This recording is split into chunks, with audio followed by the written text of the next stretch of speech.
sur lequel il n'y a rien, à côté souvent des tables de chevet qui ouvrent le système. Une prise connectée, du coup, va passer en mode veille quand elle va détecter que la prise ne sert à rien. Après, ça dépend aussi des sociétés. Il y a certaines qui sont plus connectées que d'autres, d'autres qui préfèrent faire elles-mêmes des choses. Il y a aussi, c'est pas forcément un frein, mais il y a ce passage un petit peu à la grosse socialisation en fait, de matériel qui permet de se décharger de certaines fonctions dont les gens étaient habitués à faire ou aiment à faire. Un exemple Par exemple, en Méditerranée, les gens aiment bien en fait, faire eux-mêmes les choses. Donc, l'exemple que tu as cité par rapport aux États-Unis, oui, le fait qu'ils sont en France, il y a ce sas. Mais après, il faut aussi avoir l'espace de pouvoir faire, quand on crée un logement, avoir cet espace-là. Déjà qu'il n'y a pas assez d'espace, si en plus on en crée un juste pour. Complètement. Non, mais on pallie à ça. Je donne l'exemple aujourd'hui. Finalement, il y a sur ces petits écrans que je vous ai montrés, il y a une caméra en fait qui est embarquée. Et en fait, une serrure connectée, un écran positionné à l'entrée, le livreur Amazon, petit à petit, vous allez. En fait, aujourd'hui, la personne dont on a le plus confiance, ça a été les études qui ont été faites, c'est un postier en fait. Le postier, finalement, c'est pour ça aussi que sa reconversion le pousse à faire des tournées de vérification pour les personnes âgées.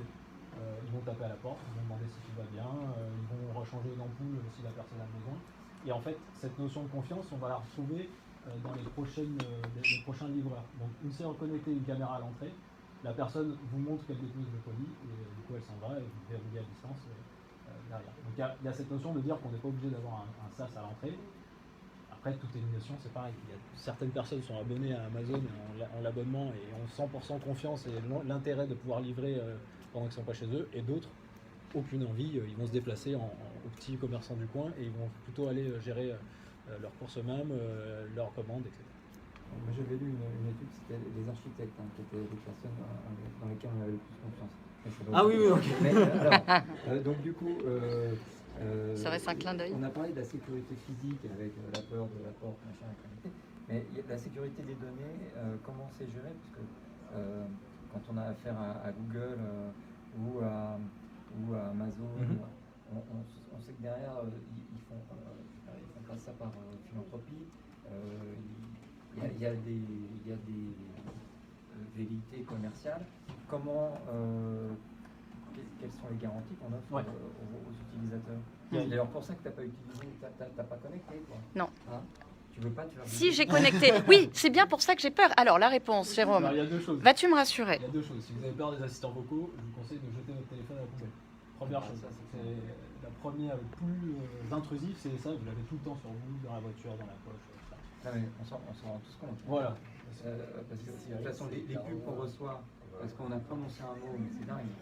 Et du coup, je vous conseille d'aller en fait sur les différentes plateformes qui sont offertes depuis la mise en place du RGPD. Donc, vous avez Google, vous avez Amazon, vous avez Apple qui ont mis en fait.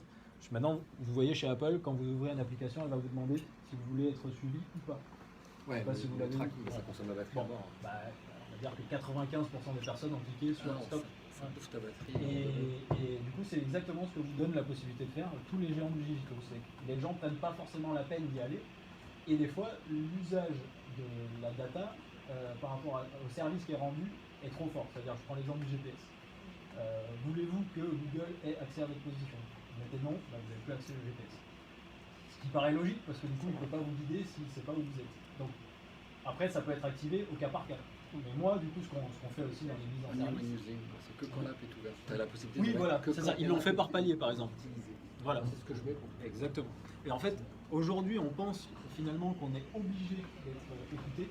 Et en fait, quand on va dans les systèmes de configuration et de paramétrage des confidentialités, on a accès à tout. On fait ça dans les mises en service. Vous avez une ligne, par exemple, dans les assistants locaux qui dit j'accepte de faire remonter les enregistrements pour amélioration du système. Alors ça, vous l'enlevez. Et à partir de là, ils n'ont plus accès à Je vais vérifier tout ça. Sauf que c'est caché dans des systèmes. Et parfois, c'est l'idée parce qu'on nous donne la possibilité, mais on nous oriente. Bien sûr. Non, on est obligé de dire oui pour avancer. En fait, c'est comme vous voyez aujourd'hui, c'est-à-dire que quand on a du gratuit, en général, il y a une contrepartie. C'est pas gratuit, l'assistant, tu te payes. Oui, non. Là, je parle du service qui va avec. C'est-à-dire que l'assistant, vous le payez. Je parle de, par exemple, maintenant, quand vous allez sur un site web et que vous n'acceptez pas les cookies, maintenant, on vous demande de payer. ce qui est normal, parce que du coup, au final, vous avez accès à du contenu.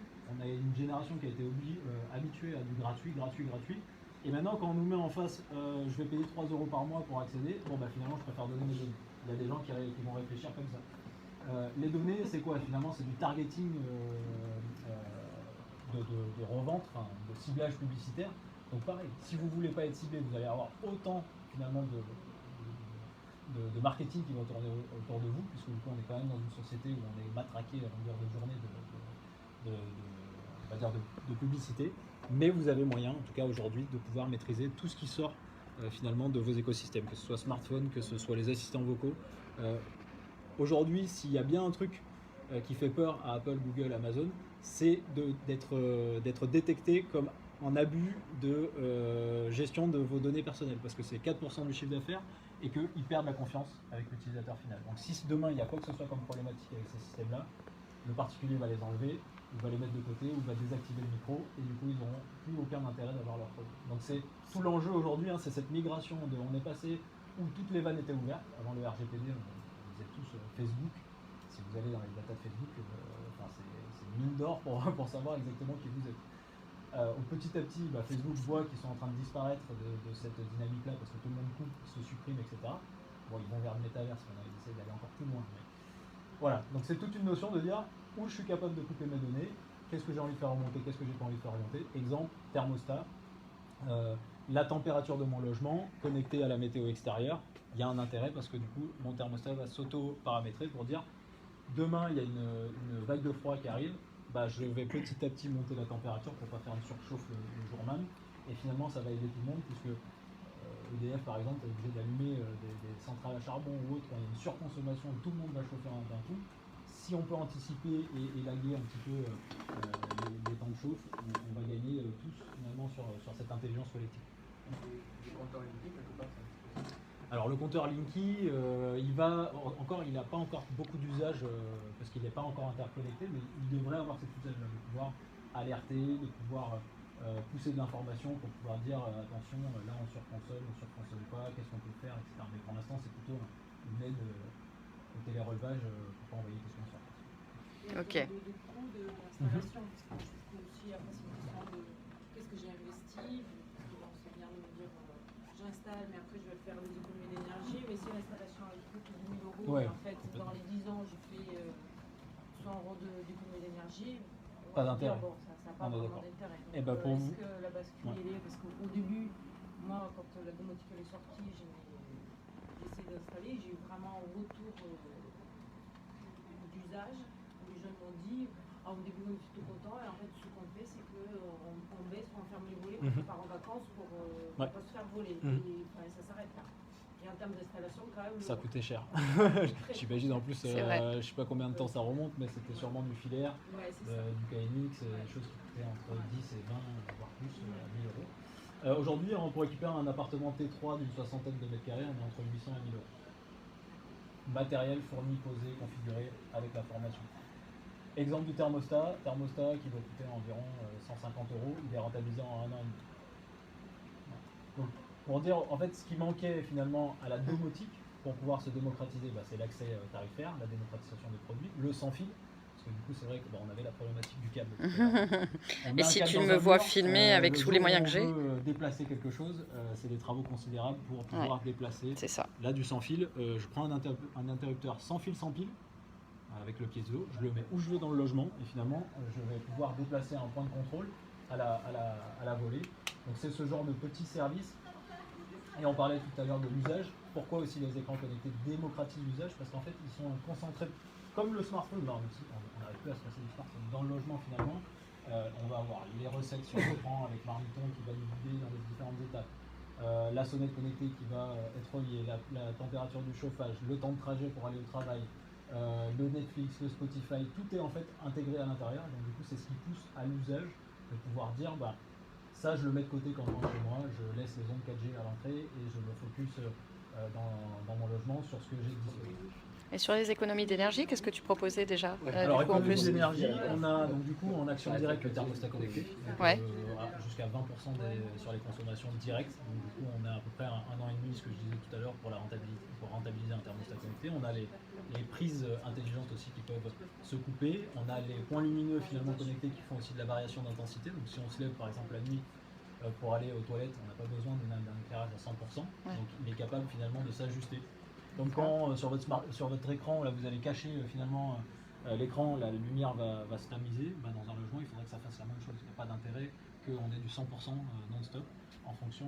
Donc voilà, c'est comme ça qu'on va aller gratter avec le numérique des économies d'énergie.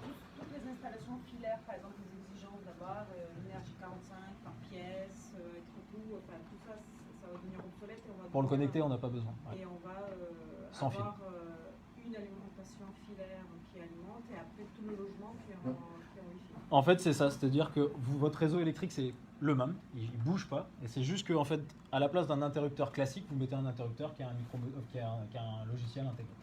Concernant un peu l'amélioration continue au niveau des équipements, tu as dit comme quoi il y a eu déjà un certain nombre d'améliorations, mais à quel niveau là, sur le Google Ouais, les Google, je prends juste Amazon. Amazon, ils ont l'Amazon Echo Show 5, l'Amazon Echo Show 8, le 10, le 15. Le 15, c'est un format comme ça qui vient se fixer au mur, finalement, qui remplace quasiment un petit tableau. Et dessus, vous avez les listes de courses, les messages, les notes, vous avez le Netflix. Elle est assez simple, on a l'Amazon Echo Show X standard, il va y avoir une amélioration et on va changer, on va passer sur une nouvelle version. Ah oui, combien de temps Est-ce que propose Lono, c'est quoi? C'est vous mettez en place l'ensemble de toute l'infrastructure et lorsqu'il y a de nouveaux appareillages, ça vient s'emboîter et ça évolue ensemble. C'est ça. Ça, en fait, l'avantage de ça, c'est comme votre smartphone. Au début, on changeait, alors j'imagine, parce que du coup, moi c'est le cas, c'est-à-dire qu'avant, on changeait quasiment chaque année de smartphone. Je pense que ça s'est ralenti. Les smartphones sont capables d'accueillir des mises à jour, l'écran pareil, mais l'avantage, c'est de dire qu'il faut le même niveau de garantie sur un appareillage classique que sur un appareil connecté. Legrand, quand il vous vend cette typologie d'appareillage-là, donc ça c'est un appareil connecté qui ressemble exactement à ce que vous avez chez vous, c'est qu'il met les mêmes niveaux de garantie sur un appareillage classique que connecté. La durée de vie d'un interrupteur connecté, c'est 10 ans, comme l'interrupteur classique. Aujourd'hui, on ne va pas changer un interrupteur chaque 2 ans comme on change un smartphone. L'écran, c'est la même chose, c'est-à-dire que la personne va décider s'il veut changer l'écran ou pas, mais l'écran est censé pouvoir durer. Il y a toujours une base d'obsolescence qui est mise en place avec l'ensemble de tous les équipements. C'est pour ça que je pose la question. Je me dis, ils vont évidemment faire le nécessaire pour nous pousser à la consommation, ce qui est logique et ce qui est le jeu. Si on vient à améliorer continuellement notre habitat et être encore plus connecté à chaque fois, est-ce que c'est quelque chose qui est pris en considération? C'est ça, c'est pris en considération. Je vous montre pourquoi. Parce que c'est ça. La grosse évolution du marché, ça a été de dire pendant des années, les industriels se sont battus pour avoir des protocoles. Une fois qu'on a la maîtrise du protocole, on a la maîtrise de toute la chaîne de produits. Et aujourd'hui, du coup, ça s'est standardisé. Je ne sais pas si vous avez entendu parler du référentiel Matter. Matter, finalement, c'est poussé par Google, Apple, Amazon, Legrand, Schneider, Lidl, Ikea. Ils ont tous pris en fait cette standardisation pour se dire aujourd'hui, on ne peut pas sortir un produit d'une marque qui ne marche pas avec l'autre marque. Donc en fait, dans ta question, c'est de dire demain, j'achète une serrure connectée chez Samsung et j'achète un thermostat connecté chez Netatmo. Il faut que les deux fonctionnent et les deux vont fonctionner. Et vu qu'ils sont sous le même référentiel Matter, s'il y en a un qui fait faillite, ça continue quand même un peu comme ce que tu avais dit. Sur la faillite, alors c'est pour ça que du coup, on a nos services d'AMO Smart sont là pour accompagner le promoteur dans le choix. C'est-à-dire que je vais prendre des exemples concrets. Bouygues a voulu lancer sa stratégie connectée en 2018. Il s'est appuyé sur des matériels qui n'étaient pas adaptés et du coup, échec de la stratégie. Pichet a voulu s'adapter à la même solution. Ils n'ont même pas sorti l'offre. Des promoteurs finalement comme Duval, Eiffage, Vinci, Constructa, ils ont tous investi dans une solution qui s'appelle SmartTab. Malheureusement, SmartTab, on avait détecté nous depuis un petit moment qu'il y avait un décalage marché, c'est-à-dire du micro-module qui s'appuyait, qui venait se mettre derrière les interrupteurs, enfin une complexité qui n'a pas lieu d'être dans un logement. Et aujourd'hui, c'est pour ça que ça vient casser le marché. de dire qu'aujourd'hui, si une startup sort un produit qui n'est pas compatible avec ça, ça marchera pas. Il y a quelque chose qui est paradoxal. Je suis assez surpris quand tu parlais en fait justement que le jeu c'est pousser à la consommation, mais c'est assez paradoxal entre où on rebondit quand on parle justement d'économie d'énergie, et en même temps on est toujours sur cette philosophie il faut que je consomme et on programme en fait une obsolescence. Je trouve ça assez. Alors, ça va, c'est en plus, j'imagine qu'en plus pour pouvoir produire ces écrans comme pour les téléphones, c'est qu'il y a de la matière, des terres rares qui font que ce sera toujours les mêmes qui en vont profiter, surtout les autres qui en pâtissent. Et, sachant que sans chercher à penser à l'obsolescence programmée, il y a tellement largement de quoi faire que c'est pas cohérent. Alors, sur l'obsolescence programmée, c'est une idée qu'on pourrait en déduire. Eux ne vont pas dire que ces systèmes-là ne peuvent pas durer dans le temps. Ils sont faits de manière... En tout cas, c'est une communication autour d'eux, ils sont faits avec des matières recyclables, etc. etc. En fait, c'est le bénéfice-risque. C'est-à-dire, on a une production de produits comme avec du plastique, des systèmes, on va dire, des puces, des choses comme ça. C'est qu'est-ce que ça m'apporte à côté. Je prends l'exemple, dans un EHPAD, là où on est en train de déployer finalement ce genre d'écran pour que les personnes puissent avoir des détections de chute, pouvoir communiquer très facilement s'il y a quoi que ce soit qui se passe. Finalement, l'avantage bénéfice-risque, il est beaucoup plus pertinent. En fait, il y a d'autres choses qu'on peut enlever pour contrebalancer, c'est-à-dire qu'aujourd'hui, on prend le visiophone à l'entrée d'un logement. Vous avez une patine de rue, vous avez un visiophone, c'est un écran avec un téléphone suspendu, il est à l'entrée du logement et il sert qu'à ça. Là aujourd'hui, ça va disparaître au profit de ça qui va centraliser d'autres choses. Donc, voilà. C'est de dire. Ouais. Voilà. Donc c'est de dire qu'il y a des aberrations aujourd'hui qui sont dans le logement qui vont petit à petit disparaître pour compenser aussi potentiellement ces solutions-là. Parce que tout ce qui se produit, en fait, est toujours le pendant négatif. Bien sûr, tout. Il n'y a pas une évolution propre, ça n'existe pas. C'est une vision de l'esprit. Mais après, il faut se rapprocher de quelque chose qui soit le moins impactant ou essayer intelligemment de récupérer ce qui est déjà pris ailleurs. Ouais. Parce que sinon, on raisonnerait comme ça. Celui qui produit, je sais pas, je pense par exemple au Velux, j'imagine qu'on doit pouvoir connecter le Velux au support dont vous parlez. Sauf que le fabricant, lui, quand il produit son Velux, lui, il fournit déjà son petit boîtier à lui. Ah oui, donc en fait, non. Je vais pas m'en servir, mais le petit boîtier de lui, il est produit, donc en fait, il va rester dans la carte au cas où. Non, le boîtier, il va disparaître.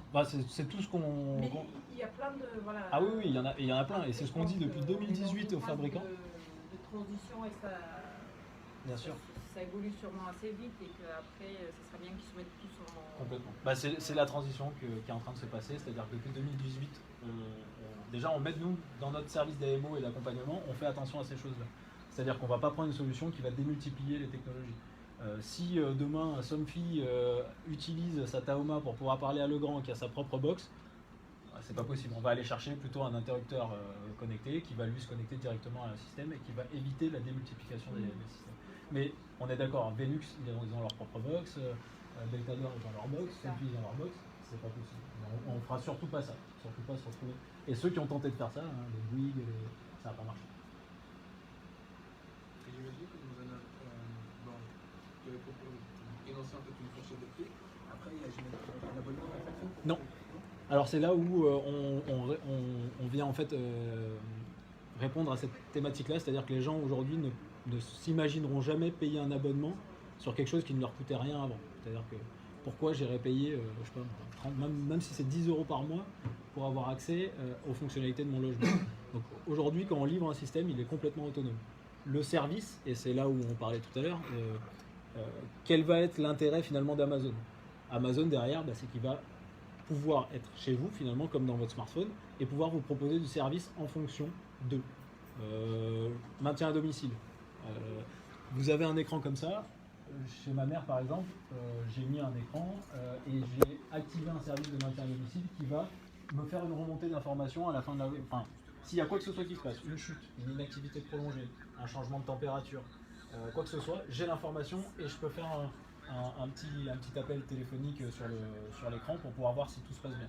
Donc c'est ce genre de service-là qui peut engendrer un abonnement. Par exemple, j'ai une caméra de sécurité à l'entrée de mon logement, je pars en vacances pendant 2 semaines, au lieu de payer un Securitas Direct ou un Verisure qui va me coûter 30 balles, 40 balles par mois, finalement le matériel pour rien, du coup j'active, ça me coûte 5 € quand je reviens de vacances, mon système Ça, c'est très bien ça.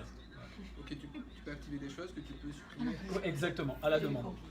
Je suis un bon client. Je pars, je vais sur l'application. C'est exactement les problèmes que j'ai avec toi. Je reviens de Je me vacances. suis fait cambrioler j'ai déjà. besoin de ce service d'intervention, je le résilie.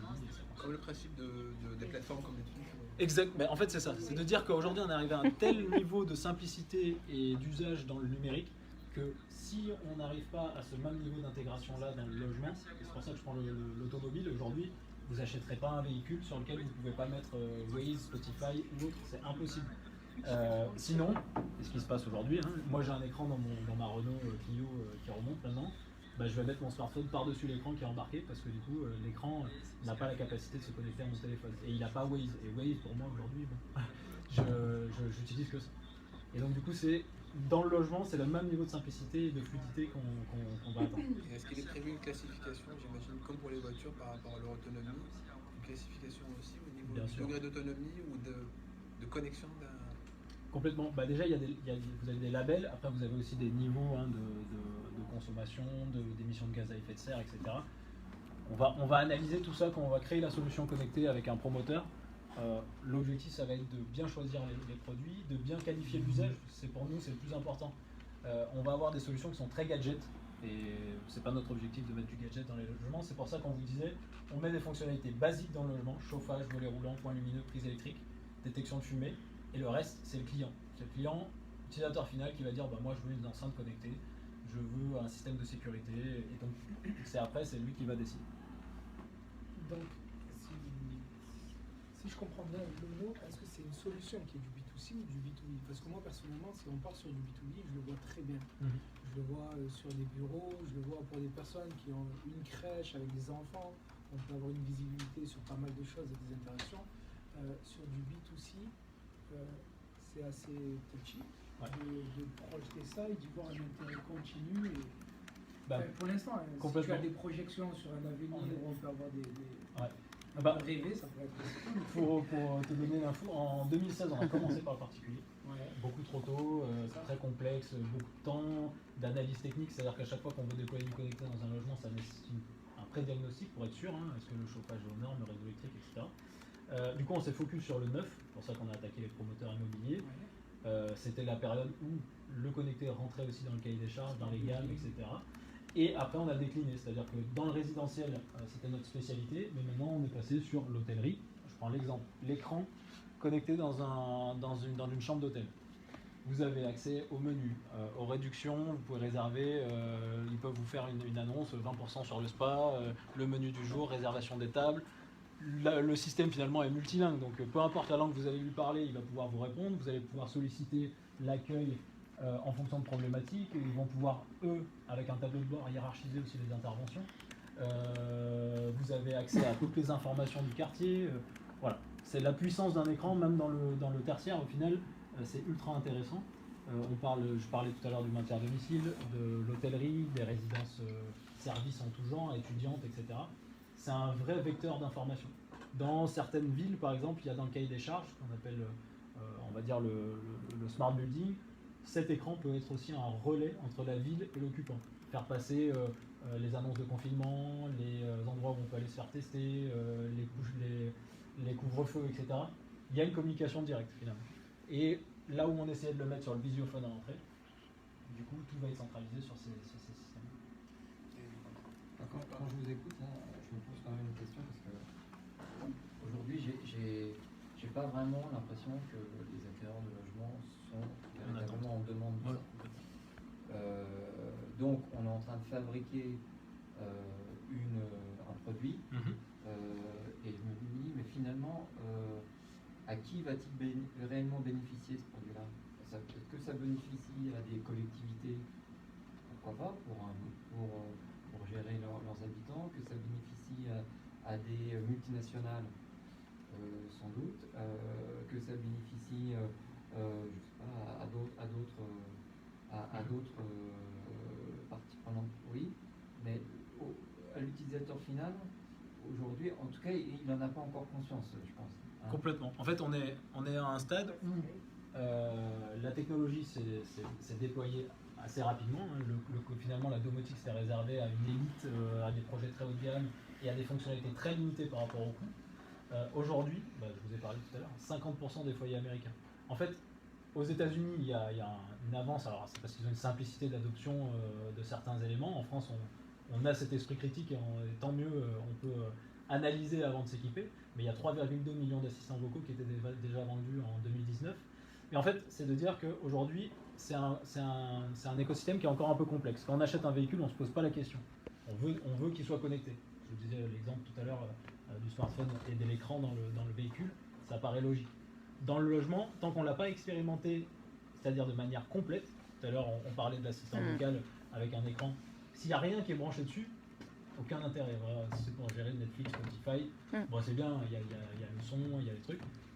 Quand j'ai la capacité finalement, moi, de faire du maintien à domicile avec mes parents, de pouvoir avoir accès à des recettes de cuisine, à ma liste de courses, à savoir si mon enfant est bien rentré à la maison, à savoir... Et surtout qu'on le vit au quotidien, quand on a des personnes âgées. Moi, j'avais aussi encore une arrière-grand-mère qui avait des montres connectées, qui avait tous ces écrans. Et finalement, si on peut tout mettre sur un même, et elle avait des caméras, c'est toujours une multitude d'objets, en fait, qu'on a dans nos intérieurs aujourd'hui et qui permettent finalement un élément de tout regrouper. Mais alors, ça, on le vit au quotidien. Ce que je rejoins Emmanuel, c'est en fait, on n'a pas l'impression, mais ça c'est peut-être une vision B2C, le client standard, on n'a pas l'impression que c'est une réponse à un besoin pour nous, pour des professions à part entière. Ça on le voit et on va se projeter, mais pour nous, pour le quotidien. Bon, moi je suis early adopter de base. Le moindre truc et gadget, je vais acheter. Et limite, ça m'intéresse. Vraiment, je suis en train de me dire, c'est quand il va parler du pricing. Mais vraiment, à ce point. Mais 40 €. Pas mal, j'achète. Mais à part ça, clairement, je sais que je ne suis pas forcément le standard. Je vais acheter parce que j'apprécie tester et ça vaut le coup de l'expérience. Mais est-ce que c'est une évidence, comme l'a dit Emmanuel, c'est pas ce qui est perçu. Mais en fait, c'est complètement... Mais moi, je suis totalement d'accord. C'est vraiment, en plus, c'est le début. C'est-à-dire que les usages sont en train d'être définis. Moi, le point d'entrée finalement chez mon frère, ça a été la sonnette connectée. Lui, depuis qu'il a ça, il ne reviendrait jamais en arrière. Oui, on a tous des points d'entrée en fait qui sont multiples. La centralisation des portes sur une Twingo, à quoi ça sert finalement? Est-ce que je veux pas me déplacer, fermer les portes? Moi, c'est Thermomix. Par exemple, l'écran finalement du Thermomix, c'est le. C'est 45 € le Thermomix.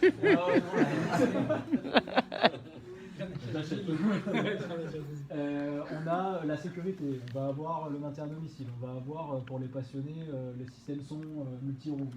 En fait, chacun va trouver le thermostat connecté, 20% d'économie directement, rentabilité.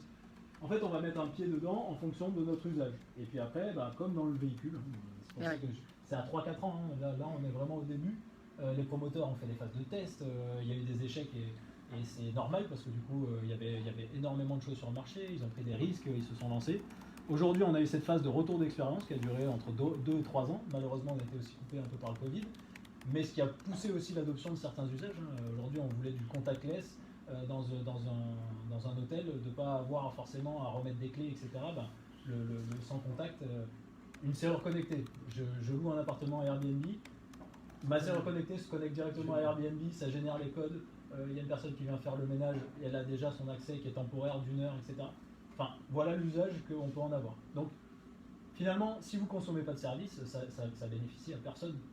C'est vous avez votre écran, vous l'avez payé, il ne coûte rien, il est là. Demain, vous activez un service, vous allez finalement solliciter un usage pour un besoin que vous avez identifié. Donc voilà, c'est de dire, c'est le début. Vous allez. Et c'est ce service-là qui est payant par contre. Si vous voulez, j'ai pris un exemple, par exemple le système d'abonnement sur votre caméra. La caméra, vous l'avez payée 40 €, elle est autonome. Le jour où vous voulez un service d'intervention, vous payez le service d'intervention qui est complètement à la demande. La caméra, elle est en bas de l'immeuble, c'est ça? Non, là par exemple une caméra de sécurité dans une maison classique. Ah oui, à l'entrée, je parlais des logements. Si on veut se projeter un peu sur le futur, par exemple par rapport à des idées de ce qui pourrait être proposé par l'ONU et qui se trouve être un peu intéressant et qui sort un peu de l'ordinaire, il y aurait quoi par exemple? Pour pousser un petit peu le... iRobot. Ouais, bah, alors on va parler de l'analyse qualité d'air déjà, parce que bon, c'est pas des fonctionnalités qui font rêver, mais on va rentrer dans un système où on aura forcément besoin de connaître le niveau de pollution, de pouvoir finalement, quand on n'est pas chez soi, automatiser les ouvrants. Donc aujourd'hui, vous avez des fenêtres qui, au lieu de s'ouvrir seulement comme ça ou en slide, vont aussi pouvoir s'incliner. Donc on détecte une qualité d'air qui permet finalement d'ouvrir pour aérer le logement avec un niveau de pollution intérieure qui est trop chargé. Vous n'êtes pas chez vous, le logement va s'auto-gérer en fonction pour pouvoir dépolluer l'air. On va pouvoir avoir, on parlait tout à l'heure, il y a des écrans, des miroirs connectés par exemple qui sont capables d'analyser vos grains de beauté pour pouvoir en fait vous dire s'il y a des choses à aller voir chez le médecin. On parle de toilettes connectées qui vont analyser les selles pour pouvoir détecter les maladies. Mais voilà, c'est vraiment des choses qui sont à l'étude, en train d'être réalisées. Donc il y a cette notion de santé, où en fait Apple par exemple, qui est connu pour ça, c'est-à-dire qu'eux ils ont mis tout ce qui est analyse de données de côté. Ils ont dit moi mon téléphone il faut qu'il soit sécurisé, qu'il n'y ait pas de sortie de données. Par contre je vais commencer à commercialiser du service. Sur votre smartphone vous avez les rythmes cardiaques, vous avez les appels SOS, vous avez toute une multitude de services qui va tourner autour de la santé, sur lesquels ils se sont spécialisés parce que aujourd'hui on va avoir de plus en plus un besoin en tout cas de pouvoir suivre sa santé au quotidien avec les technologies qu'on a en moyen. Donc dans le logement, ça fait partie des choses qu'il va falloir pouvoir suivre. Demain vous avez une crise cardiaque chez vous, il faut que votre logement puisse le détecter et puisse alerter qui que ce soit pour pouvoir intervenir. Ça c'est demain, c'est pas aujourd'hui. Attention les responsabilités. Bien sûr. Si le logement ne le détecte pas, aïe aïe aïe. Mais c'est pour ça que tout le monde... la famille attaque directement le promoteur. Donc je ne prends pas. Exemple pour le maintien à domicile. Ça se repousse. Les détecteurs de chute par exemple. Voilà, vous l'avez compris, c'était notre premier Café Tech. Et les Café Tech, il y en aura à donc commencer... Continuer donc, pardon, c'était en train de se couper. Nous allons continuer ces Café Tech et donc rendez-vous en live sur Cité Fab, rendez-vous avec la French PropTech et rendez-vous pour les prochains Café Tech très bientôt. Abonnez-vous à la newsletter sur simple demande sur bonjour@cité-fab.com. À très bientôt et nous on continue notre discussion à l'intérieur. Au revoir, à bientôt.